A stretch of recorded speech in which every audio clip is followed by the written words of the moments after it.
Back to Awasthi classes. और मामला बहुत क्लियर है, आज हम अपने प्रीवियस वीडियो को ही आगे बढ़ा रहे हैं और यहां पर हम अकाउंटिंग प्रिंसिपल या कंसेप्ट जो बच गए हैं उनके बारे में आज हम डिस्कशन करेंगे। प्रीवियस वीडियो में हम लोगों ने गोइंग कंसर्न, एक्रूवल्स और कंसिस्टेंसी कंसेप्ट को वहां पर बहुत अच्छे से देख लिया है, बहुत सारे एग्जांपल्स वहां पर देख लिए हैं। और आज हम यहां पर बचे हुए जो कि पॉइंट नंबर 4 से पॉइंट नंबर 11 तक के हैं, ऑलमोस्ट सारे अकाउंटिंग प्रिंसिपल्स कवर हो जाएंगे। और मैंने आपसे प्रीवियस वीडियो में यह भी कह दिया था कि हम इसी वीडियो में, थर्ड वीडियो में, ये थर्ड नंबर का वीडियो है, इसी वीडियो में अकाउंटिंग कंसेप्ट के अलावा अकाउंटिंग कन्वेंशंस को भी यहां पर खत्म कर देंगे। लेकिन मुझे ऐसा लगता है अकाउंटिंग कन्वेंशंस के लिए एक सेपरेट वीडियो बनाया जाए तो ज्यादा अच्छा होगा, तो नेक्स्ट वीडियो में उसके बारे में हम डिस्कशन करेंगे। तो आज का कंप्लीट डिस्कशन है हमारे पास पॉइंट नंबर 4 मतलब कि कंसेप्ट नंबर 4 से लेकर कंसेप्ट नंबर 11 के बीच में, और सारे ही डाउट क्लियर हो जाएंगे। इसके बाद हम चलेंगे अकाउंटिंग कन्वेंशन की तरफ। तो एक इंपॉर्टेंट बात आपको बता दूं, उसके बाद हम आगे चलेंगे।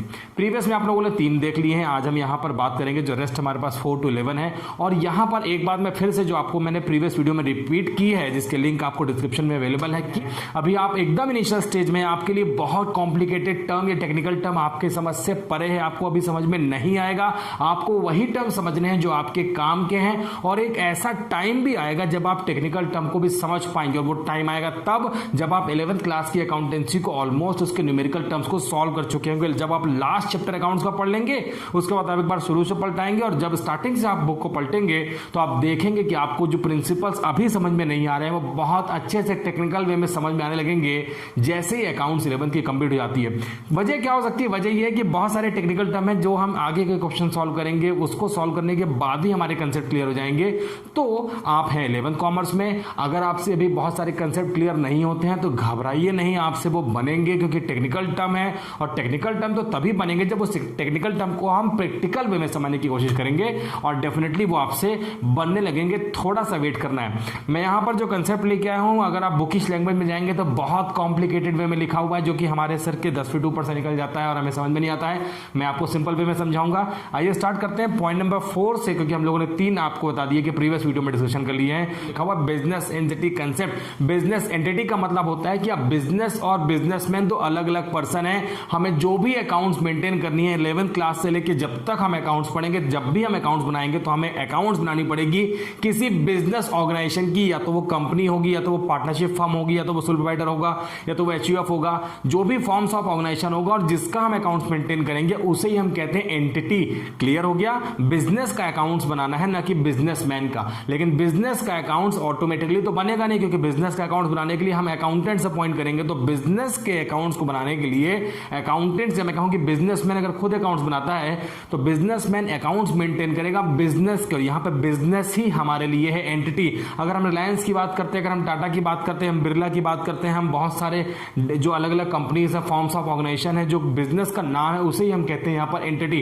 तो बिजनेस एंटिटी कंसेप्ट का मतलब क्लियर है कि हमें डिस्टिंक्शन क्लियर करना है बिटवीन बिजनेस एंड बिजनेसमैन। हमें अकाउंट्स मेंटेन करने हैं बिजनेस के, जो कि अल्टीमेटली बनाएगा बिजनेसमैन। कंसेप्ट लिखा हुआ है the owner of business is always considered as distinct and separate from the business. तो आपको हमेशा यह मानना है कि बिजनेस और बिजनेसमैन दो डिफरेंट यूनिट्स हैं यहां पर, और अकाउंट्स मेंटेन होंगे। जो ट्रांजेक्शन होंगी वो बिजनेस के साथ होगी, भले उसे बिजनेसमैन कर रहा होगा, लेकिन वो ट्रांजेक्शन बिजनेस में टेक प्लेस हो रही है, और हमें अकाउंट्स बनाने हैं ऐसी ट्रांजेक्शंस के जो बिजनेस से वहां पर रिलेट हो रहे हैं। सेकंड पॉइंट देखेंगे, लिखा है proprietor is treated as creditor. Proprietor को हमें ट्रीट करना है क्रेडिटर। ये मैंने क्या कह दिया? प्रोप्राइटर को क्रेडिटर ट्रीट करना है। आइए देखते हैं। मैंने आपसे कहा ये है बिजनेसमैन, और इसने जो बिजनेस स्टार्ट किया है वो ये है बिजनेस उसका। और मैंने आपसे कहा कि हम जो भी अकाउंट्स मेंटेन करते हैं हमें बिजनेस के हिसाब से अकाउंट्स मेंटेन करने हैं, ना कि बिजनेसमैन से। तो ये बिजनेस है और ये है बिजनेसमैन। मैंने आपसे कहा अकाउंट्स जो बनेंगे वो बनेंगे बिजनेस के हिसाब से, ना कि बिजनेसमैन के हिसाब से। अब बिजनेसमैन के हिसाब से अकाउंट्स नहीं बनना है, अकाउंट्स बनना है बिजनेस के हिसाब से। इट मींस कि हो गया कि हमें अकाउंट्स बनाना है इसका, जो भी यहाँ पे ट्रांजेक्शन टेक प्लेस होंगी, यहां से गुड्स का सेल होगा, गुड्स का परचेज होगा, हम गुड्स को खरीदेंगे, गुड्स को बेचेंगे। लेकिन इस अकाउंट्स को मेंटेन करने के लिए हम हेल्प लेंगे बिजनेसमैन की। दूसरी इंपॉर्टेंट बात, यहां पर जो पॉइंट लिखा है proprietor is treated as creditor. Proprietor मतलब ओनर, ओनर मींस बिजनेस। ये हमारा प्रोप्राइटर है जो इस बिजनेस को रन करेगा। तो यहां पर ये ओनर भी है बिजनेस का, लेकिन हमने अकाउंट्स यहां पर अगर आप डिस्टिंक्शन देखेंगे तो बिजनेसमैन और बिजनेस के बीच में क्लियर डिस्टिंक्शन है। दोनों को हमने सेपरेट कर दिया है। बहुत सारी जगहों पे लॉ भी कहता है कि हमें सेपरेशन रखना है, सेपरेट लीगल एंटिटी कंसेप्ट मैंने आपको पढ़ाया था। अभी एक और टर्म देखते हैं। अभी क्या हो रहा है, बिजनेस हमने स्टार्ट स्टार्ट कर दिया। अब जैसे बिजनेस स्टार्ट करेंगे हम, तो बिजनेस के पास तो अपना खुद का कुछ भी नहीं, क्योंकि बिजनेस को तो हमने एज्यूम किया है कि हमने एक कमरे में, एक बिल्डिंग में, किसी पर्टिकुलर प्लेस में बिजनेस करने के लिए स्टार्ट कर दिया, वहां पे बिजनेस का बोर्ड लगा दिया और वो बन जाता है एंटिटी। अब उस जगह पे हमें फर्नीचर रखना पड़ेगा, उस जगह पे इवन जो बिल्डिंग हमने ली है या तो वो रेंट पे ली होगी या तो वो खुद की होगी। तो ये भी हम ये अगर माने कि हमने बिजनेस को दी है, बिजनेसमैन ने बिजनेस को वो बिल्डिंग दी है बिजनेस करने के लिए, तो ये गलत नहीं है। वहां पर फर्नीचर लगाया हमने, वहां पे फैन लगाए, वहां पे रैक्स लगाया, फर्नीचर लगाया कस्टमर से डील करने के लिए, उसमें गुड्स को रखा, ये सारा ही काम बिजनेसमैन ने बिजनेस में किया। फिर भी मैं आपसे कह रहा हूं कि दोनों के बीच में आपको क्लियर डिस्टिंक्शन रखनी है। ऐसे केस में बिजनेस में जो भी वहां पर इन्वेस्ट हो रहा है वो कर रहा है बिजनेसमैन, और बिजनेसमैन बिजनेस करने के लिए जैसे अपने बिजनेस में कोई ना कोई इन्वेस्टमेंट करता है, तो इनिशियली उसे हम कहते हैं कि बिजनेसमैन ने बिजनेस में लगाई है कैपिटल। तो कंसेप्ट क्लियर हो गया कि बिजनेसमैन बिजनेस को स्टार्ट करने के लिए इनिशियल लेवल में जो भी बिजनेस में इंट्रोड्यूस करेगा उसे हम बोलेंगे कैपिटल, और कैपिटल लगाता है हमेशा प्रोप्राइटर या ओनर बिजनेस में। कंसेप्ट क्लियर हो गया। दूसरा कंसेप्ट देखिए, अब हमने अकाउंट्स मेंटेन करने हैं बिजनेस के हिसाब से, ना कि बिजनेसमैन के हिसाब से। अकाउंट्स मेंटेन करने हैं बिजनेस के हिसाब से। अब अगर हम बिजनेस के पास खड़े होकर देखते हैं तो एक दूसरा डायमेंशन आप देखेंगे कि बिजनेस ने बिजनेसमैन से पैसा लिया है उधार, क्योंकि बिजनेस के हिसाब से अकाउंट्स मेंटेन करने हैं और बिजनेस का तो खुद का कुछ भी नहीं है। तो बिजनेस ने बिजनेसमैन से पैसा लिया, मतलब अगर मैं ये कहूं कि बिजनेस ने बिजनेसमैन से पैसा उधार लिया, क्योंकि पैसा तो बिजनेसमैन का है लेकिन वो पैसा बिजनेस ने लिया है, तो जब उधार हो गया, लोन हो गया। और जहां पर भी मैंने आपसे प्रीवियस वीडियोस में कई बार कहा है, जहां पर भी कंसेप्ट आता है लोन का, तो वो पर्सन जिससे हमने पैसा उधार लिया है वो कहलाएगा यहां पर क्रेडिटर। इसीलिए लाइन लिखिए, proprietor is treated as creditor. अब यहां पर हमें एंट्री पास करनी है बिजनेस के हिसाब से। बिजनेस ने प्रोप्राइटर से, ओनर से, बिजनेसमैन से पैसा लिया है उधार। इट मींस मैंने आपसे कहा हम जिससे भी पैसा उधार लेंगे वो हमारा क्रेडिटर, क्रेडिटर मतलब हमारी लायबिलिटी जिसका हम पेमेंट करेंगे। तो यहां पर ये जो अमाउंट हमने बिजनेस में इन्वेस्ट कर दिया है, बिजनेस इसी अमाउंट का इंटरेस्ट वापस करेगा बिजनेसमैन को, जिसे हम बोलेंगे इंटरेस्ट ऑन कैपिटल, क्योंकि जहां पर लोन वहां पर कंसेप्ट इंटरेस्ट का, और यही वजह है कि इंटरेस्ट ऑन कैपिटल का कंसेप्ट आता है। तो बिजनेस ने बिजनेसमैन ने बिजनेस में लगाया है पैसा, या बिजनेस ने बिजनेसमैन से पैसा लिया है, और बिजनेस बिजनेसमैन को उस पैसे में देगा वहां पर इंटरेस्ट। तो कंसेप्ट अब क्लियर हो गया आप लोगों का कि ओनर जो है बिजनेस में लगाता है उसे हम कहते हैं कैपिटल, और बिजनेसमैन बिजनेस में पैसा लगाता है। ये ना बोल के अगर कहें कि हम ये कहें कि बिजनेस ने बिजनेसमैन से बिजनेस में कैपिटल इन्वेस्ट किया, तो ये शायद बहुत अच्छा रह जाएगा। काफी हौच पौच की कंडीशन क्रिएट हो रही है, मैं यहीं पे रुकूंगा। तो ये हो गया हमारे पास में जो पॉइंट नंबर फर्स्ट है कि बिजनेस एंटिटी है, अकाउंट्स पास करने हैं बिजनेस के, और बिजनेस में अकाउंट्स मेंटेन करने के लिए बिजनेसमैन से बिजनेस ने लिया है पैसा। एक दूसरा टर्म देख लेते हैं कि प्रोप्राइटर वो है जिसने बिजनेस में तो पैसा लगाया है लेकिन उसकी खुद की भी तो पर्सनल एसेट्स हैं, उसका खुद का हाउस है जिसमें उसका परिवार रहता है, उसकी खुद की कार है जो वो बिजनेस पर्पस के लिए यूज नहीं करता है, उसके घर में भी फर्नीचर है, घर में भी एसी है, उसका घर है खुद का।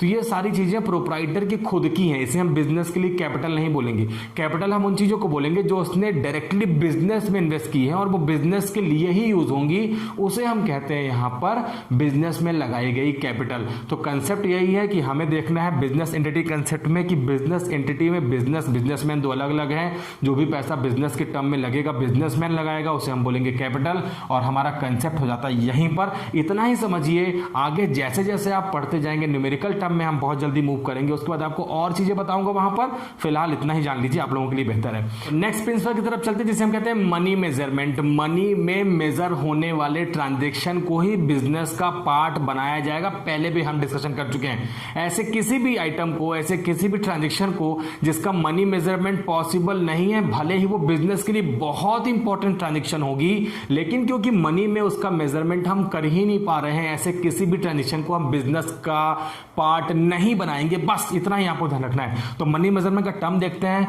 Recorded only the transaction which are capable of being express in the term of money.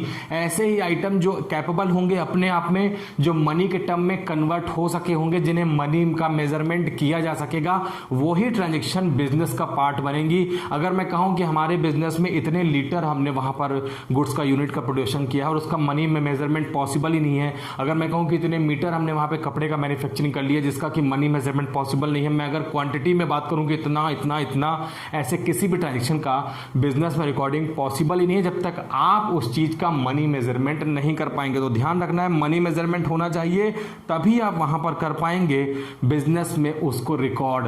तो बस इतना ही कंसेप्ट है मनी मेजरमेंट में, इतना ही समझिए, इनिशियली इतना समझ जाइए, बात खत्म हो गई, क्योंकि जैसे ही आगे जाएंगे तो इसके और बहुत सारे नए नए एस्पेक्ट जानने की कोशिश करेंगे। मनी मेजरमेंट किसी भी बिजनेस ट्रांजेक्शन का तभी इंपॉर्टेंट है जब उसे हम मनी में वहां पर ट्रीट करेंगे, मनी में उसका मेजरमेंट कर पाएंगे। कैसी ट्रांजैक्शन होगी बिजनेस के लिए, मनी में है तो ही बिजनेस का है। कोई भी इंपॉर्टेंट ट्रांजैक्शन जो है तो बहुत इंपॉर्टेंट बिजनेस के लिए, लेकिन मनी में उसका मेजरमेंट हो ही नहीं पा रहा है, हमने बहुत सारे तरीके ढूंढ लिए, ऐसे किसी भी ट्रांजैक्शन को बिजनेस का पार्ट नहीं बनाना। एग्जांपल दे देता हूं आपको, बिजनेस में एक अच्छा एम्प्लॉय वर्क कर रहा है और वो एम्प्लॉय बिजनेस छोड़ के चला जाता है, ये अच्छे से पता है मैनेजमेंट को कि ये बहुत रिलायबल एम्प्लॉय है, बिजनेस छोड़ के चला जाएगा तो बिजनेस को हो जाएगा बहुत सारा लॉस, क्योंकि ये अकेले बहुत सारे लोगों का काम कर लेता था, बहुत सारे बिजनेस के सीक्रेट इसको पता है, बहुत एनर्जेटिक है, बहुत बिजनेस के लिए डिवोशन से काम करता है। इसके जाने के बाद बिजनेस में लॉस होना पक्का है, लेकिन अब वो तो जा रहा है दूसरी जगह पे या उसका रिटायरमेंट हो रहा है, ऐसे केस में वो तो चला गया। अब ऐसे ट्रांजेक्शन को कि वो चला गया उसकी वजह से लॉस हो जाएगा, इसका हम मनी मेजरमेंट कर ही नहीं सकते हैं। मैंने आपसे कहा ट्रांजेक्शन है तो बहुत इंपॉर्टेंट, जो बिजनेस में दिख रहा है कि इसकी वजह से बिजनेस लॉस सफर करेगा, लेकिन क्योंकि इसका मनी मेजरमेंट पॉसिबल नहीं है और इसी वजह से इसे हम बुक्स ऑफ अकाउंट में रिकॉर्ड नहीं कर सकते, अपने अकाउंट्स का पार्ट नहीं बना सकते, क्योंकि इसका रिकॉर्डिंग जो है वो मनी मेजरमेंट में पॉसिबल नहीं हो पा रहा। तो कई बार ट्रांजैक्शन देखिए कितनी ज्यादा इंपॉर्टेंट है, लेकिन क्योंकि उसका मनी में मेजरमेंट पॉसिबल नहीं है, रिकॉर्ड नहीं सकता। पॉइंट नंबर 5 क्लियर हो गया आप लोगों के लिए। अकाउंटिंग पीरियड कंसेप्ट, भैया आप भी सब 11th कॉमर्स में पढ़ रहे हैं और 10th पास करके आए और 10th में आपने एक सर्टेन टाइम बिताया है। ऐसा नहीं है कि अब आप 11th में आ गए तो 11th ही पढ़ते रहेंगे, आप पूरे उम्र 11th पढ़ते रहेंगे। एक स्पेसिफिक जो स्पैन ऑफ टाइम है वो आप यहाँ पर बिताएंगे, इसके बाद आपका रिजल्ट आएगा, आप पास हो जाएंगे, आप क्लास 12th में चले जाएंगे, एक स्पेसिफिक टाइम क्लास 12th में बताएंगे। उसके बाद आप प्रोफेशनल कोर्सेज करने या बीकॉम करने या सीए करने या और भी बहुत सारे कोर्सेज वो करने चले जाएंगे। मींस क्या हो गया, एक टाइम पीरियड आप एक जगह पे देते हैं और उसके बाद आप अगले रिजल्ट्स की वहां पर आने के बाद में अगले क्लास में मूव कर जाते हैं। ठीक ऐसे ही बिजनेस में हम जो भी अकाउंट्स बनाते हैं उस अकाउंट का हमने एक स्पैन, एक टाइम डिसाइड कर दिया है कि भाई इतने टाइम में कितना प्रॉफिट हमने कमाया। अगर हम वहां पर कोई टाइम पीरियड डिसाइड ही नहीं करते हैं तो ये कैसे पॉसिबल है कि हम ये बता पाए कि बिजनेस में इस पर्टिकुलर टाइम पीरियड में इतना प्रॉफिट हुआ है, इतना हमें किसी को देना है जिसे हम लायबिलिटी कहते हैं, इतना हमें किसी अदर पर्सन से लेना है जिसे हम अपनी बिजनेस की एसेट्स कहते हैं। ये सब पॉसिबल है, ये सब पॉसिबल है, लेकिन तभी पॉसिबल है जब हमने वहां पर टाइम की लिमिट रखी है कि इतने पर्टिकुलर टाइम में। याद करिए हम लोगों ने प्रीवियस वीडियो में एक सिस्टम देखा था, हमने कहा था accrual accounting system, accrual concept देखा था। एक्रूवल कंसेप्ट मैंने आपको बताया था कि जो एक्सपेंडिचर जिस ईयर का होगा, जो इनकम जिस ईयर की होगी, उसे हमें उसी पर्टिकुलर ईयर में रिकॉर्ड करना है। अब ये ईयर का जो कंसेप्ट आ रहा है इसे ही हम कहते हैं अकाउंटिंग पीरियड कंसेप्ट। पहले टेक्निकल टर्म फिर एकदम easy term. The entire life of business is divided into the time intervals. तो पूरे बिजनेस की जो लाइफ है उसका अकाउंट्स मेंटेन नहीं करना है, very short period of time, जिसे हम कहते हैं कि हम हर साल अपना बर्थडे सेलिब्रेट करते हैं, हर साल हम केक कटिंग करते हैं और हमें पता होता है कि हमारा नेक्स्ट बर्थडे इस डेट को फिर से आएगा और हम एक पर्टिकुलर ईयर के लिए पूरी तैयारी करते हैं और वहां पे सेलिब्रेट करते हैं। ठीक ऐसे ही हमने बिजनेस के इंटायर लाइफ को छोटे छोटे पार्ट्स में डिवाइड कर रखा है और एक मेजरमेंट करते हैं उस पार्ट का, और ये कंप्लीट एक ईयर ही होता है, 12 मंथ ही होते हैं, उसे हम कहते हैं accounting period. The entire life of business is divided into the time intervals for measurement of financial statement and profit. तो फाइनेंशियल पोजीशन और बिजनेस के फाइनेंशियल स्टेटस लिखा हुआ है, सॉरी, और बिजनेस के प्रॉफिट को फाइंड आउट करने के लिए जो हमने टाइम पीरियड की बाउंडेशन रखी है according to income tax. Income tax कहता है कि भाई आपको अप्रैल 1 से स्टार्ट करना है।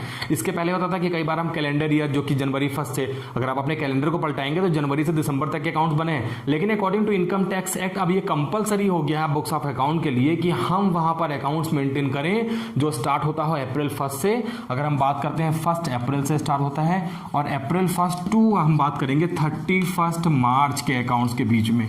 और इसे हम कहेंगे अपने बिजनेस के लिए अकाउंटिंग ईयर, क्योंकि हम जब कैलेंडर ईयर लेते हैं तो हम वो स्टार्ट होता 1 जनवरी से और वो चलता 31 दिसंबर तक। तो ऐसे ईयर को हम कहते हैं, ये हमारा है, ये भी हमारा अकाउंटिंग ईयर है, लेकिन इसे हम कहते हैं कैलेंडर ईयर, मैंने C/Y लिख दिया है। और इसे हम कहते हैं फाइनेंशियल ईयर। जो most recognise form of accounting period का है वो है 1 अप्रैल टू 31 मार्च। यहाँ पर भी आप काउंट करेंगे तो 12 मंथ आते हैं, यहाँ पर भी 12 मंथ आते हैं। हमने कह दिया मोस्ट रिकग्नाइज जो ज़्यादा वैल्यूएबल अकाउंटिंग पीरियड का मेथड है वो है from 1 April to 31 March according to income tax act. यही वाला हमें अब फॉलो करना है। हम भी जो बुक्स ऑफ अकाउंट अभी फ्यूचर में बनाने वाले हैं वो हम इसी पीरियड के हिसाब से बनाने वाले हैं। अगर आप देखेंगे अप्रैल से 31 मार्च तो कंप्लीट 12 मंथ होते हैं, इसी के बेसिस पे हम अकाउंट्स मेंटेन करेंगे।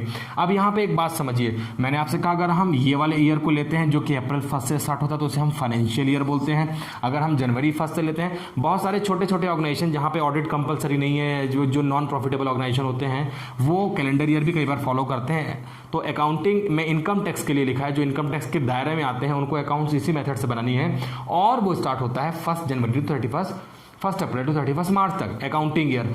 आप इस ईयर को ले लीजिए, इस ईयर को ले लीजिए, इन दोनों में से दोनों ईयर तो आप लेंगे नहीं, कोई एक ही ईयर लेके आप अकाउंट्स बनाएंगे। तो जो भी अकाउंटिंग ईयर आप बिजनेस को अकाउंट्स मेंटेन करने के लिए अडॉप्ट करते हैं उसे ही हम कहते हैं बिजनेस का अकाउंटिंग ईयर, जिसमें कि मंथ होंगे 12। तो अब आपके पास बिल्कुल विजन क्लियर है कि आपको एक स्पैन है 12 मंथ का टाइम पीरियड है, उतने के ही अकाउंट्स मेंटेन करने के बाद में। और यहाँ पर very last date of accounting year जो कि हमारे पास 31 मार्च है। अगर हम अकाउंटिंग ईयर की फाइनेंशियल ईयर को अगर अकाउंटिंग ईयर मानते हैं तो 31 मार्च तक के अकाउंट्स बनाने हैं। उस डेट तक के जो कि अप्रैल 1 से लेकर 31 मार्च तक के जो एक्सपेंडिचर थे, जो इनकम थी, जो भी बिजनेस की ट्रांजेक्शन हुई हैं बिटवीन अप्रैल 1 टू 31 मार्च, इतने ही अकाउंटिंग ट्रांजेक्शन को इस ईयर का पार्ट बनाना है और फाइंड आउट करना है बिजनेस के प्रॉफिट या लॉस को, बिजनेस के फाइनेंशियल स्टेटस को हमें यहाँ पर मेजर करना है। और हम कर पाएंगे सब अगर हमने ये ईयर मेंटेन कर लिया है। तो हमें गवर्नमेंट को टैक्स का पेमेंट करना है, हमें जीएसटी का पेमेंट करना है, हमें गवर्नमेंट को टैक्स वहाँ पर इंस्टॉलमेंट वाइज पेमेंट करना है, first quarter, second quarter, third quarter, ऐसे बहुत सारी चीज़ें होती हैं जो कि अभी आपको नहीं समझाएंगी।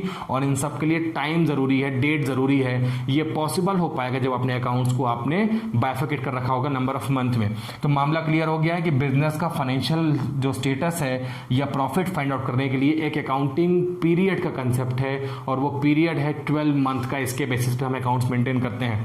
पॉइंट नंबर 7 है कॉस्ट/ हिस्टोरिकल कॉस्ट। कॉस्ट भी बोल सकते हैं, हिस्टोरिकल कॉस्ट भी बोल सकते हैं। बहुत इंपॉर्टेंट पॉइंट है, अच्छे से समझिएगा, टेक्निकल टर्म है ये। हिस्टोरिकल कॉस्ट का मतलब पहले टेक्निकल टर्म देख लेते हैं। The acquisition cost. Acquisition cost मतलब किसी भी एसेट्स को, पहली बात तो ये कि जो हम हिस्टोरिकल कॉस्ट की बात कर रहे हैं, ये हम बात कर रहे हैं कि हमने बिजनेस में जो भी एसेट्स एक्वायर की है जिसे बिजनेस में हम लंबे समय तक रखेंगे।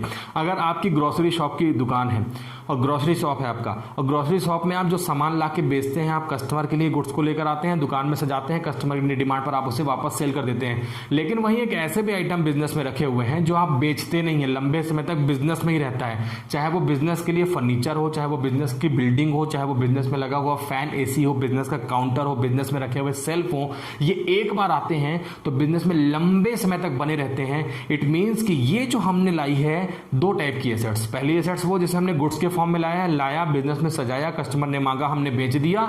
दूसरा वो furniture, table, fan, AC, building, ये हमने लाई तो, लेकिन इसको हमने तुरंत इमीडिएट कस्टमर को सेल नहीं किया और कस्टमर को सेल करना भी नहीं, क्योंकि बिजनेस के यूज के लिए है। और ये कहलाती हैं बिजनेस की फिक्स्ड एसेट्स, जो बिजनेस में एग्जिस्ट करेंगी, बिजनेस में रहेंगी मोर देन 1 ईयर। और ऐसी ही एसेट्स का अकाउंटिंग वैल्यूएशन कैसे करना है, किस वैल्यू पे करना है, इसी हम कहते हैं हिस्टोरिकल कॉस्ट कंसेप्ट। समझते हैं।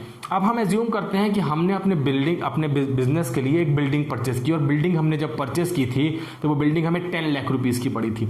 अब क्योंकि 10 लाख रुपीस की बिल्डिंग है, प्रीवियस में मैंने आपको डिप्रिसिएशन का कंसेप्ट बताया था। डिप्रिसिएशन का मतलब होता है decrease in value of fixed assets. मैंने करंट एसेट्स वर्ड यूज नहीं किया था। करंट एसेट्स तो वो है जो मैंने कस्टमर के लिए लाई और कस्टमर को बेच दिया, जो मैं गुड्स कहता हूं, जिसको मैं कहता हूं कि जो सामान लाया था मैंने किराने का, वो मैंने कस्टमर को बेच दिया। लेकिन वहीं पर मैंने counter, self, building, AC, furniture वगैरह मैंने कस्टमर को नहीं बेचा, जो कस्टमर को नहीं बेचा, बिजनेस में मोर देन 1 ईयर रहेगा, वो ही कहलाएगा बिजनेस के लिए फिक्स्ड एसेट्स। और डिप्रीशिएशन जो हमारी फिक्स्ड एसेट्स की वैल्यू को डिक्रीज करता है, ना कि करंट एसेट्स को। तो पहली बात क्लियर हो गई कि हमारे एसेट्स की वैल्यू डिक्रीज होती है, वो जो होती है बिजनेस के लिए फिक्स्ड एसेट। इंपॉर्टेंट टर्म जान लीजिए, बिजनेस में एसेट्स को डिक्रीज या इंक्रीज करना पॉसिबल हो पाएगा तब जब हमें बिजनेस की ओरिजिनल वैल्यू पता होगी उस एसेट्स की। जैसे मैंने आपसे बात की कि मैंने 10 लाख रुपीस की बिल्डिंग परचेज की है और अब बिजनेस उस बिल्डिंग में लगातार चलता हुआ चला जा रहा है। अब हम हैं 4th ईयर में। अब देखेंगे तो हमने बिल्डिंग 10 लाख रुपीस में परचेज की थी आज से 4 ईयर पहले, लेकिन एट प्रेजेंट अगर आप देखेंगे तो इस बिल्डिंग की कीमत मार्केट में आपको दिखेगी 15 लाख रुपीस, क्योंकि लैंड और बिल्डिंग जो नॉर्मली मार्केट में इसके रेट बहुत ज़्यादा फ्लक्चुएट होते हैं और नॉर्मली लैंड और बिल्डिंग के रेट मार्केट में इंक्रीज होते रहे, डिक्रीज नहीं होते हैं। अब हो क्या रहा है, क्या हम बिल्डिंग की वैल्यू जो मार्केट में अभी आज की डेट में वैल्यू है वो 10 लाख रुपीस भी हो सकती है, 10 लाख से ज़्यादा भी हो सकती है, 10 लाख से कम हो सकती है। तो क्या जो मार्केट में वैल्यू उस वैल्यू पे हम अपने बिजनेस में अकाउंट्स को मेंटेन कर लें? ऐसा आपको नहीं करना है। आपको बुक्स ऑफ अकाउंट में वही वाली ट्रांजेक्शन को वही वाली उसी वैल्यू पे रिकॉर्ड करना है जिस रेट पे आपने उस पर्टिकुलर एसेट्स को या बिल्डिंग को परचेस किया था। तो हिस्टोरिकल कॉस्ट का मतलब हो गया है कि जो एसेट्स आपकी, आप इसकी हिस्ट्री में जाएंगे तो आज से 4 साल पहले मैंने इसे 10 लाख रुपीस में परचेस किया था, लेकिन मेरे बुक्स ऑफ अकाउंट में, मेरे अकाउंट्स में आज इसकी वैल्यू 10 लाख रुपीस नहीं दिख रही है, क्योंकि पिछले 4 सालों से इसमें मैं लगाता आ रहा हूं डेप्रिशिएशन, क्योंकि ये बिल्डिंग मेरे बिजनेस के लिए है फिक्स्ड एसेट्स और फिक्स्ड एसेट्स को लगातार यूज करने से उसकी वैल्यू में आ रही है घिसावट, और वो घिसावट को ही मैं कहता हूं, उसकी वैल्यू डिक्रीज होने को ही मैं कहता हूं डिप्रिशिएशन। तो मुझे अपने बुक्स ऑफ अकाउंट में उस एसेट्स के हिस्टोरिकल कॉस्ट में लगने वाले टाइम पे, जो कि हर ईयर में 31 मार्च को लगेगा और 4 ईयर में 4 टाइम हर साल में 31 मार्च को डेप्रिशिएशन का अमाउंट माइनस करने के बाद जो वैल्यू बचेगी उस वैल्यू पे मुझे एसेट्स को रखना है। छोटा सा कंसेप्ट देखते हैं इसके लिए भी कि कैसे हमें रिकॉर्ड करना है यहाँ पर। तो ये जो कंसेप्ट है हिस्टोरिकल कॉस्ट का, मैंने अपनी बिल्डिंग को आपसे बार बार कहा कि मैंने 10 लाख रुपीस में परचेज की है। अब ये 10 लाख रुपीस की मेरे पास में एसेट्स है और इस एसेट्स को मैंने परचेस करने के बाद में फर्स्ट ईयर में इसका 10% डिप्रिशिएशन लगा देता हूँ, तो ये आ जाता है 1 लाख रुपीस। और अगर मैं इसे माइनस कर देता हूँ तो फर्स्ट ईयर के बाद में मेरे पास बच जाता है 9 लाख रुपीस। अब मैं अगर फिर से 10% लगाता हूँ, मान लीजिए, तो मैं बचे हुए रेट का 10% लगाता हूँ, तो फिर यहाँ पे माइनस कर दूंगा 90,000, तो मेरे पास एसेट्स की वैल्यू बच जाएगी 8,10,000। तो अगर अब मैं बात करता हूँ कि ये डिप्रिशिएशन मैंने कब लगाया, तो ये मैंने लगाया 31 मार्च को, क्योंकि ये मेरे अकाउंटिंग ईयर का लास्ट डेट होता है। तो 31 मार्च को ही आपको लगाना है डिप्रिशिएशन, और ऐसा मैं लगातार करते रहूंगा। और जब 4th ईयर में पहुंचूंगा तो एसेट्स की वैल्यू हो चुकी होगी डिक्रीज, जो कि बेस है मेरे पास हिस्टोरिकल कॉस्ट, जिस रेट पे, जिस वैल्यू पे मैंने अपनी एसेट्स को परचेस किया था। हिस्टोरिकल कॉस्ट का मतलब वही है द एक्विजिशन कॉस्ट, जिस कॉस्ट पे मैंने एसेट्स को एक्वायर किया था, परचेस किया था, खरीदा था। Related to the past called historical cost, जो रिलेटेड टू किससे है, पास्ट से, जिसमें हमने परचेस किया था, उसे हम कहते हैं historical cost. Basis for valuation of assets in books of account, और ये बेस है बुक्स ऑफ अकाउंट में अपनी एसेट्स को रिकॉर्ड करने का। तो मामला बहुत क्लियर है, अकाउंट्स में हमें वही अपनी एसेट्स को रिकॉर्ड करना है जिसका हिस्टोरिकल कॉस्ट का रिकॉर्ड है, और दूसरा मार्केट में होने वाले चेंजेस को आपको इग्नोर करना है, क्योंकि चेंजेस होंगे मार्केट में, फ्लक्चुएशन होते रहते हैं, आपको उन्हें इग्नोर करना है। आपको अपने बिजनेस में एसेट्स, फिक्स्ड एसेट्स का वैल्यू जो रिकॉर्ड करना है वो रिकॉर्ड करना है इस फ्लक्चुएशन की वजह से, जिसे हम कहते हैं डिप्रिशिएशन, जिसमें फ्लक्चुएशन जैसी कोई चीज नहीं है। एक सर्टेन परसेंटेज से हर साल कंसिस्टेंट बेसिस पे हम अपनी एसेट्स को डिक्रीज कर रहे हैं, क्योंकि एसेट्स लगातार यूज करने से उसकी एसेट्स में हो जाती है डिक्रीज, वैल्यू हो जाती है उसकी, घिसती चली जाती है। तो कंसेप्ट क्लियर हो गया कि हिस्टोरिकल कॉस्ट कंसेप्ट में अपनी एसेट्स को रिकॉर्ड करना है, जो बिजनेस में 1 ईयर से ज्यादा एसेट्स रहेगी उसे रिकॉर्ड करना है, मार्केट की फ्लक्चुएशन को भूल जाना है, एसेट्स के हिस्ट्री से लेके और जितने टाइम तक आपने यूज कर लिया उतने टाइम का आपको डिप्रिशिएशन हर साल माइनस कर देना है, और बुक्स ऑफ अकाउंट में एसेट्स की वैल्यू वो दिखानी है करंट ईयर में जो आपके बिजनेस में डिप्रिशिएशन माइनस करने के बाद आएगी। दैट्स इट, इतना ही आपको ध्यान रखना है।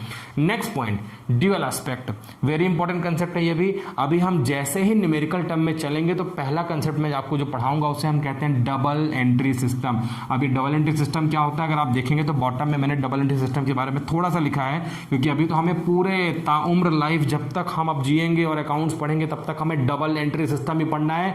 ना सिर्फ इंडिया में, इंटायर वर्ल्ड में एप्लीकेबल होता है अकाउंटिंग सिस्टम जिसे हम कहते हैं डबल एंट्री सिस्टम। जैसे ताली बजाने के लिए हमें 2 हाथ की ज़रूरत होती है, ठीक वैसे बिजनेस ट्रांजेक्शन को कंप्लीट करने के लिए जो 2 एस्पेक्ट हैं उसे हम कहते हैं डेबिट और उसे ही हम कहते हैं क्रेडिट। और अगर आपने गौर से अगर देखा हो तो मैंने बीच में साइन लगाया है इक्वल्स टू का। इक्वल होती है, हमारे पास हर बिजनेस ट्रांजेक्शन के 2 एस्पेक्ट होंगे ही होंगे।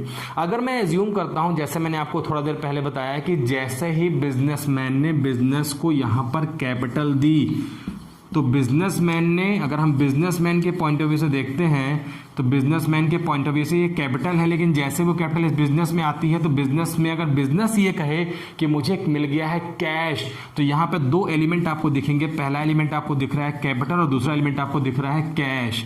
अब ये एक एलिमेंट और दूसरा एलिमेंट ये जो कि है एक ही ट्रांजेक्शन, लेकिन उसके 2 डायमेंशन देखने को मिल रहे हैं। और इसी डायमेंशन को हम कहते हैं कि जब किसी ट्रांजेक्शन के 2 डायमेंशन 2 एस्पेक्ट दिखें तो उसे हम कहते हैं डबल एंट्री सिस्टम या डबल एस्पेक्ट। ड्यूअल मतलब डबल।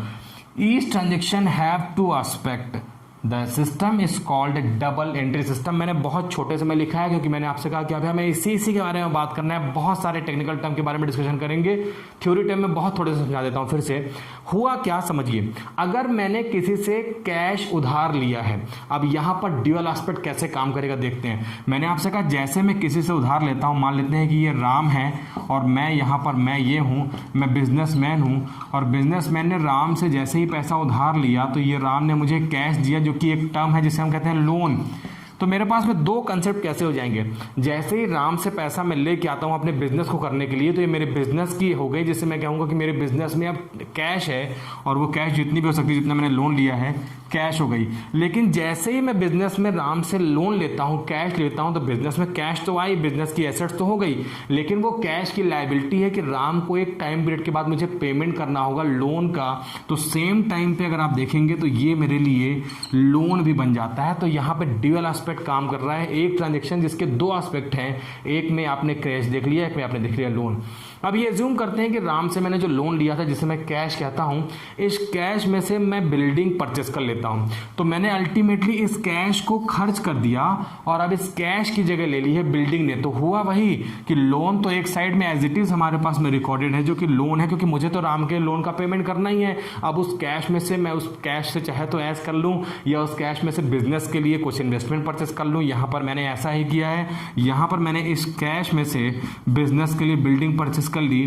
तो अगला एस्पेक्ट जो है कि अब मैं अपने बुक्स ऑफ अकाउंट में इंस्टेड ऑफ कैश रिकॉर्ड करूंगा बिल्डिंग को और कैश को यहां से कर दूंगा गायब। लेकिन कंसेप्ट अभी भी वही है, ड्यूअल एस्पेक्ट, कि अब बिल्डिंग इक्वल्स टू लोन हो गया, जबकि पहले जो कंसेप्ट था वो ये था कि कैश इक्वल्स टू लोन था। इसको कैसे देखेंगे कि मैंने जो बिल्डिंग बनाई है वो मैंने उस कैश में से बनाई है जो कैश मैंने लोन ली है, उधार ली है राम से। तो ये ड्यूअल एस्पेक्ट कंसेप्ट है। इसके बारे में इतना ही समझिए। जैसे जैसे आगे चलेंगे वैसे वैसे, क्योंकि अभी मैंने आपको बताया डेबिट एंड क्रेडिट क्या होता है, ये कंसेप्ट क्या होता है, बहुत सारी बुक्स में लिखा भी हुआ और हमें समझ में कुछ भी नहीं आता है, क्योंकि जैसे हम न्यूमेरिकल टर्म में नहीं जाएंगे तो कैसे समझ में आएगा। तो इसे यहीं पे रोकते हैं। अगले वीडियोस में मैं आपको बताऊंगा जैसे न्यूमेरिकल टर्म स्टार्ट होगा वैसे हम डेबिट क्रेडिट के मतलब इस कंसेप्ट को और अच्छे से समझेंगे।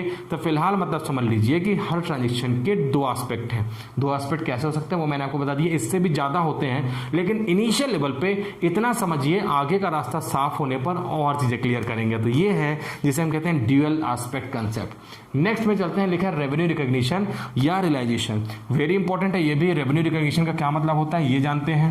रेवेन्यू को रिकॉग्नाइज करना है या उसका रियलाइजेशन कितना ये समझना है।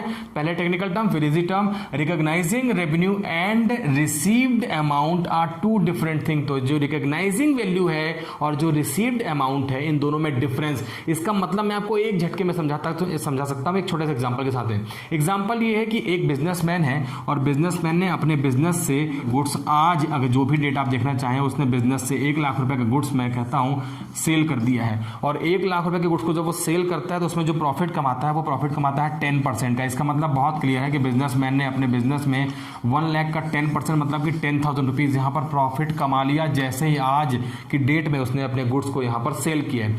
अब जैसे ही उसने गुड्स को सेल किया है तो ये हमारे बिजनेस की हो गई रेवेन्यू रिकॉग्निशन। हमने रेवेन्यू जनरेट कर ली, हमने इनकम जनरेट कर ली है 10,000 रुपीज़ की।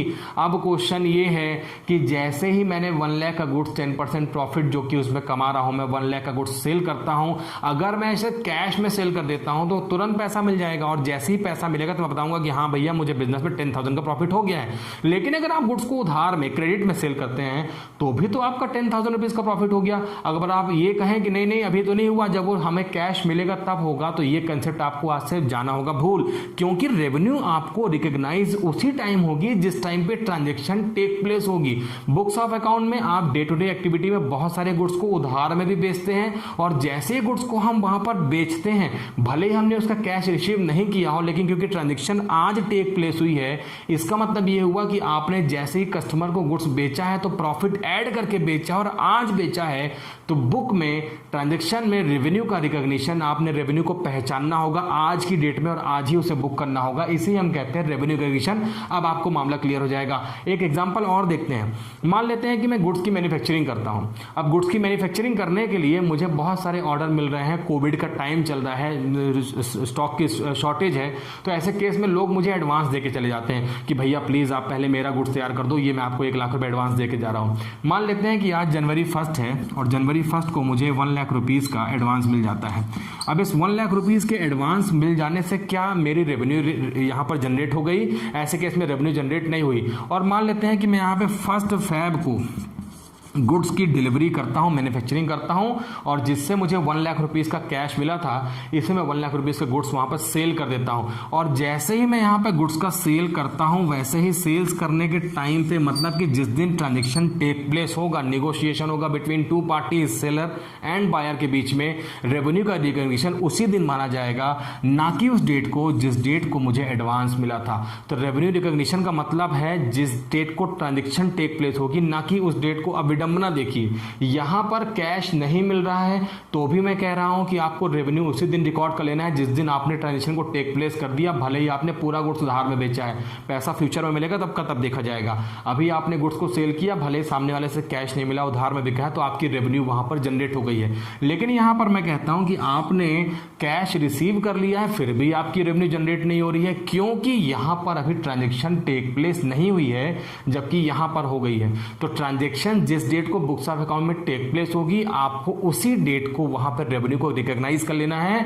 Recognising revenue and received on amount, जो आप अमाउंट रिसीव्ड कर रहे हैं कैश में, आर 2 डिफरेंट एस्पेक्ट। मामला क्लियर है कि एस्पेक्ट बहुत क्लियर है। आपको रेवेन्यू जो देखना है वो अपने दिमाग से अलग करके देखना है कि मुझे कैश के टर्म में, नहीं, कैश के टर्म में हो भी सकती है, कैश के टर्म में नहीं भी हो सकती है। तो आपको देखना है कि जो डेट है, जिस डेट को ट्रांजैक्शन टेक प्लेस हो रही है, मैंने आपको बता दिया भले मुझे कैश मिल गया है, लेकिन क्योंकि मैंने अभी तक गुड्स का सेल नहीं किया है, तो ऐसे केस में मैंने अभी तक रेवेन्यू जनरेट नहीं किया है। ये तो पूरा आपके लिए लायबिलिटी हो गई। मैं कहूं ये रेवेन्यू नहीं है तो लायबिलिटी है कि भाई 1 लाख रुपए उसने दे दिया है और मैंने अभी तक उसको गुड्स नहीं दिया, तो ये तो मेरी लायबिलिटी हुई। इसमें से रेवेन्यू कब जनरेट होगी? इसमें से रेवेन्यू जनरेट होगी जब मैं उस 1 लाख रुपए का, जो मैंने उससे कमिटमेंट किया है कि 1 महीने रुक जाओ, मैं तुम्हें गुड्स प्रोवाइड करूंगा, और मैं उसे गुड्स जैसे सेल करूंगा, तो उस सेल में जो मुझे प्रॉफिट होगा उसे मैं कहता हूं रेवेन्यू, और वो उस डेट को डिसाइड होगा जिस डेट को मैं गुड्स का सेल्स करूंगा, जैसे कि इस केस में फरवरी 1 को हुआ है।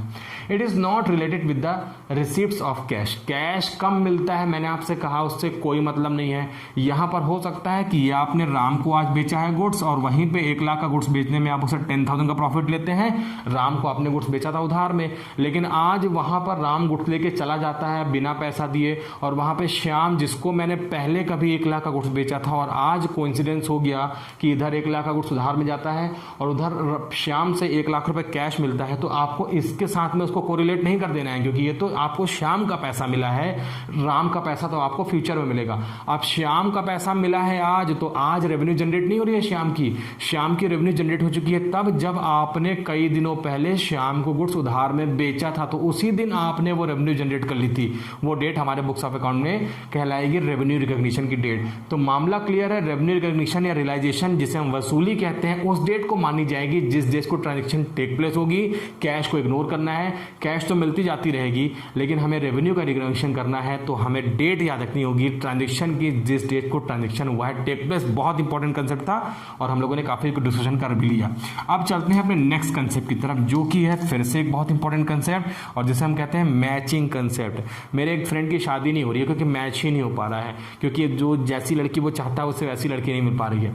इसे हम कहते हैं मैचिंग कंसेप्ट। जब हम अपने बिजनेस के लिए जो मैच करना चाहते हैं रेवेन्यू का अपने एक्सपेंडिचर से, उसे हम कहते हैं matching concept. All expenses incurred by the business entity during an accounting period. Accounting period का मतलब मैंने आपको बता दिया कि जो हमने जो 12 मंथ डिसाइड किया है एक पर्टिकुलर ईयर जिसमें आप अपने बिजनेस की फाइनेंशियल स्टेटस या प्रॉफिट को देखना चाहते हैं, उसे हम अकाउंटिंग ईयर कहते हैं। ऑल एक्सपेंसेस इनकर्ड, हमने जो एक्सपेंसेस बिजनेस में कर दिए हैं। अब क्वेश्चन ये है कि बिजनेस में आपने एक्सपेंसेस किए हो, क्यों? कोई शौक है क्या बिजनेस में एक्सपेंसेस करने का? क्यों आप अपने बिल्डिंग का रेंट पेमेंट करते हैं? क्यों आप इलेक्ट्रिसिटी का पेमेंट करते हैं? क्यों वर्कर्स की सैलरी देते हैं? क्यों बिल्डिंग का रेंट देते हैं? ये सब बिजनेस के एक्सपेंडिचर हैं और आप ये करते हैं क्योंकि इसको करने के बाद में आप बिजनेस में कुछ गुड्स का मैन्युफैक्चरिंग करते हैं, कोई गुड्स का सेल करते हैं। तो मतलब मैं ये कहूं कि आपने किसी चीज को लेने के लिए, कोई रेवेन्यू जनरेट करने के लिए सारे खर्चे किए हैं। तो यही बात है। तो यहां लिखा है all expenses incurred by the business entity. Business में हमने जो एक्सपेंडिचर किए हैं ड्यूरिंग एन अकाउंटिंग पीरियड, मैंने आपको बता दिया, should be match with the revenue recognised. अब ये जो खर्चे मैंने कर दिए, मैंने आपसे कहा ये तो मैंने फालतू में नहीं किए, ये खर्चे मैंने किए क्योंकि इसकी जगह से मैं कुछ ना कुछ वहां पर चाहता हूं, जिसे मैं कहूंगा रेवेन्यू वहां पर रिकॉग्नाइज करना चाहता हूं विद द सेम पीरियड। अब ये सेम पीरियड का कंसेप्ट क्या है ये समझ लेते हैं। देखिए, अगर हम एज्यूम करते हैं कि मैं 10 कंप्यूटर परचेज करके लाता हूं, मैं कंप्यूटर का बिजनेस कर रहा हूं, 10 कंप्यूटर जो है, और मान लेते हैं कि मुझे एक कंप्यूटर पड़ता है 10,000 रुपीज़ का, जो कि आप देखेंगे तो शायद हंस देंगे कि 10,000 में कंप्यूटर आता नहीं है, फिर भी हम एज्यूम कर लेते हैं। और टोटल जो वैल्यू हमारे पास में कंप्यूटर की है वो है 1 लाख रुपीज़ की, और ये मैंने परचेस किया है, मान लेते हैं 1 फरवरी को। अब एक यहाँ पे प्रॉब्लम ये हो रही है कि मेरे पास अगर रेवेन्यू रिकॉग्नाइज करना है तो मुझे इसी ईयर में सब बेच देना चाहिए, मतलब कि 31 मार्च तक, क्योंकि 31 मार्च को अकाउंट बना क्लोज हो जाएगा। अब हम एज्यूम करते हैं कि 31 मार्च तक, जो कि हमारा इस अकाउंटिंग ईयर का, जिस ईयर में अकाउंट बन रहा है, उसकी लास्ट डेट है। तो यहाँ पर मान लेते हैं कि मैंने 6 कंप्यूटर सेल कर दिए। अब 6 कंप्यूटर जो मैंने सेल कर दिए हैं वो मैंने 10,000 रुपीज़ में तो मैंने परचेस किए थे, तो 10,000 रुपीज़ में तो मैं बेचूंगा नहीं, क्योंकि मैं प्रॉफिट एड करके बेचूंगा। तो मान लेते हैं 6 कंप्यूटर को मैंने एट द रेट 12,000 रुपीज़ यहाँ पर सेल कर दिया है और 72,000 रुपीज़ मिलेंगे। अब ये मामला क्लियर हो गया कि 72,000 रुपीज़ मुझे मिल गए हैं, क्योंकि मैंने हर एक कंप्यूटर जो मैंने 10,000 में खरीदा था, 2,000 प्रॉफिट तो बनता है हर कंप्यूटर में, क्योंकि मैंने बहुत सारे खर्चे किए हैं, उन खर्चों को भी मीट आउट करना है। तो मैंने 12,000 रुपीज़ ईच कंप्यूटर के हिसाब से 6 कंप्यूटर का सेल कर दिया। अब इस ईयर में आपके अकाउंट्स हो गए क्लोज। अब ऐसे केस में मैच कैसे करें? मैच देखेंगे तो मैच तो हो ही नहीं रहा है। कोई अगर वो अकाउंटिंग नॉलेज ना रखता हो तो वो तो कहेगा कि भाई यहाँ डिफरेंस अमाउंट का तो आपको लॉस हो गया, जबकि मुझे तो हर कंप्यूटर में 2,000 का प्रॉफिट हुआ है। तो मैच कैसे करेंगे? अब मैच का कंसेप्ट समझने के लिए फिर से लाइन पढ़ते हैं। The expenses incurred by the proprietor entity during the accounting period should be matched. अब हमें मैच करना है with the revenue recognised during the same period. अब आपको देखना है कि जो 72,000 रुपीज़ आपने कमाया है, इसमें आपने कितनी इनकम कमाई है। तो आपने यही 6 कंप्यूटर परचेज किए थे 10,000 के हिसाब से, मतलब आपने कंप्यूटर परचेज किए थे 60,000 रुपीज़ में, तो आपने 12,000 का प्रॉफिट तो कमा लिया है। जबकि बचे हुए 4 कंप्यूटर जो हैं आपके पास में अभी भी 10,000 रुपीज़ के हिसाब से आपके पास में बचे हुए हैं, जिसकी वैल्यू आपके पास में है 40,000 रुपीज़। तो 40,000 रुपीज़ जब आप नेक्स्ट अकाउंटिंग ईयर में बेचेंगे तो बेचने से जो पैसा मिलेगा या आप उसे उधार में बेचेंगे, जैसा कि हमने अभी रेवेन्यू रिकॉग्निशन में देख लिया, तो आपकी रेवेन्यू उस ईयर में होगी। इस ईयर की रेवेन्यू आपकी मैच कर रही है जितना कि आपने उसमें खर्च कर दिया। तो यहां पर हमने खर्च किया है 60,000 रुपीज़, और उसी 60,000 रुपीज़ को खर्च करने के बाद में उसी 6 कंप्यूटर में से आपने 72,000 रुपीज़ कमा लिया है। तो 12,000 रुपीज़ आपकी है मैच। आपने सिर्फ मैच किया है 6,000 का, जबकि 4,000 नहीं, 6 कंप्यूटर का, जबकि 4 कंप्यूटर आपके पास में अभी अनसोल्ड है, जिसे हम स्टॉक बोलेंगे, इस ईयर में रख लेंगे और जैसे हम नेक्स्ट ईयर में जाएंगे तो उसे फिर से हम सेल कर देंगे। उसको सेल करने से जो पैसा मिलेगा उसे हम उस ईयर की रेवेन्यू से करेंगे मैच। तो देखने में थोड़ा सा रेवेन्यू रिकॉग्निशन और मैचिंग कंसेप्ट एक दूसरे के के ऊपर डिपेंडेंट होते हैं। तो मैचिंग कंसेप्ट का मतलब क्लियर है, जितना आपने इस साल इनकम कमाई है उसके पीछे के एक्सपेंसेस देखिए। इनकम मैंने कमाई थी यहाँ पर 72,000 और 72,000 के पीछे मैंने खर्चा कर दिया था 60,000 रुपीज़, तो जो रेवेन्यू है वो मेरी है 12,000 रुपीज़। और इसी कंसेप्ट को हम कहते हैं मैचिंग कंसेप्ट। मैं फिर से कहता हूँ, इतना ही समझिए, ज़्यादा पढ़ेंगे कंफ्यूज हो जाएंगे। बहुत छोटा सा कंसेप्ट है, आगे न्यूमेरिकल क्वेश्चन करने में और आसानी से हमको समझ में आएगा। Last point, objectivity. ऑब्जेक्टिविटी का क्या मतलब होता है ये समझिए। हमने इतने सारे कंसेप्ट पढ़ लिए और ऑलमोस्ट लास्ट कंसेप्ट है, और इसके बाद नेक्स्ट वीडियो में हम कन्वेंशंस के बारे में बात करेंगे। स्टार्टिंग में मैंने आपको बता दिया। ऑब्जेक्टिविटी का मतलब ये है, आपने बिजनेस में जो भी यहाँ पे बुक्स ऑफ अकाउंट में ट्रांजेक्शन को रिकॉर्ड किया है, हर ट्रांजेक्शन की ऑथेंटिसिटी के लिए जरूरी है कि उसके लिए कोई ना कोई प्रॉपर एविडेंस होना चाहिए। एविडेंस जब हमारे बिजनेस में होता है तो बिजनेस की ट्रांजेक्शन हो जाती है ऑथेंटिक, जिसके ऊपर हर कोई इजीली वे में भरोसा कर सकता है। अगर मैं किसी बुक्स ऑफ अकाउंट में जो ट्रांजेक्शन टेक प्लेस कर रहा हूं और उसका मैं कोई वहां पर एविडेंस नहीं रखता हूं, अगर मैंने आपसे कहा था कि गुड्स को अगर मैं क्रेडिट में सेल करता हूं तो वहां पर इनवॉइस जनरेट होता है, अगर मैं गुड्स को कैश में सेल या परचेस करता हूं तो वहां पे कैश मेमो होता है, वहां पे हमारे पास डिलीवरी चालान्स होते हैं, चेक्स होते हैं, वहां पर हम बहुत सारे अलग अलग पेपर वर्क करते हैं, वाउचर्स होते हैं, ये सब हमारे बिजनेस के लिए कहलाते हैं एविडेंस। और एविडेंस एक बार क्रिएट हो जाने के बाद में फिर चाहे आप हिस्टोरिकल कॉस्ट में चले जाइए, आपने जब गुड्स को परचेज किया था, मशीनरी को परचेज किया था तो आपने बिल लिया था, अब उस बिल में जो अमाउंट लिखा था आप उसे चेंज नहीं करेंगे, तो वही हमारे लिए क्या कहलाएगा हिस्टोरिकल कॉस्ट में, कि इस डेट को हमने मशीनरी परचेज की थी, इसकी वैल्यू ये है। और ये इतने स्ट्रांगली आप बोल पा रहे हैं क्योंकि उस पर्टिकुलर एसेट्स का आपके पास में है बिल, जो इस बात का ऑथेंटिक प्रूफ है कि ये हमारे में एविडेंस है जो हमारे इस वैल्यू की, एसेट्स की वैल्यू को रिकॉग्नाइज करता है। अब यहां पर अगर हमारे पास में एविडेंस नहीं होगा तो लोग अपने पर्सनल बायस, पर्सनल जस्टिफिकेशन देने लगेंगे जो कि बिजनेस के लिए ऑथेंटिक नहीं है। तो मतलब क्लियर है कि financial transaction of an organisation be based on solid evidence, evidence should be free from personal bias. तो सॉलिड एविडेंस होना मांगता है। सॉलिड एविडेंस का मतलब हो गया कि ऑन रिकॉर्ड वो होनी चाहिए, उसके कोई ना कोई वाउचर्स होने चाहिए जो बिजनेस को प्रोवाइड करते हैं ऑथेंटिसिटी। बिजनेस में पर्सनल बायस और जो पर्सनल आपके ओपिनियन है उनकी कोई जगह नहीं है। वही अकाउंटिंग ट्रांजेक्शन रिकॉर्ड की जाएंगी, उन्हें बिजनेस का प्रूफ बनाया जाएगा, बिजनेस का बेस बनाया जाएगा, जिनका हमारे पास में वाउचर्स है, बिल है, इनवॉइस है, डिलीवरी चालान्स है, और ये सब बुक्स ऑफ अकाउंट में हम मेंटेन करते हैं। उसी वैल्यू पे, जिस रेट पे हमने उसे अपने बुक्स ऑफ अकाउंट में बिल में लिखा था, वही बिल के अमाउंट को हम लिखते हैं अकाउंट्स में। तो ऑब्जेक्टिविटी मतलब कि जिस उद्देश्य के साथ हम आगे बढ़ रहे हैं उसके जो बिजनेस करने के जो पीछे का जो हमारा सीक्रेट है वो यही है कि बिजनेस में हम उन्हीं ट्रांजेक्शन को रिकॉर्ड करते हैं जो मॉनेटरी टर्म की होती हैं और बिजनेस से रिलेटेड होती हैं, और ऐसी ट्रांजेक्शन के लिए हम ऑब्जेक्टिविटी पॉइंट को ध्यान रख के बिजनेस की ट्रांजेक्शन को रिकॉर्ड करते हैं और हम अपने बुक्स ऑफ अकाउंट को बनाते हैं। बहुत सारे टेक्निकल टर्म हम लोगों ने पढ़ लिए हैं। अब आगे चैप्टर में चलेंगे, जब न्यूमेरिकल क्वेश्चन करेंगे तो अगर आप बोलेंगे तो हम फिर से इनके बारे में डिस्कशन करेंगे, अदरवाइज यहाँ पे तो डिस्कशन बहुत सारा हो ही गया है। क्लास 11th में है, थोड़ा सा पढ़ के भी आगे जान सकते हैं। नेक्स्ट वीडियो में कन्वेंशन के साथ फिर से मिलेंगे आपसे, तब तक के लिए आप अपना ख्याल रखिएगा, इसे रिपीटेडली देखते रहिएगा, आपसे बनेगा नहीं बनेगा नर्वस मत होइएगा। ये कमेंट सेक्शन में जाइए, वहां पर कमेंट करिए, लिखिए, हम आपको बताते रहेंगे, और ज़्यादा से ज़्यादा चैनल को सब्सक्राइब करेंगे तो हम लाइव सेशन भी कंप्लीट कर पाएंगे अपने। मैंने आपसे पहले भी कहा है, फिर से मिलते हैं, तब तक के लिए बाय।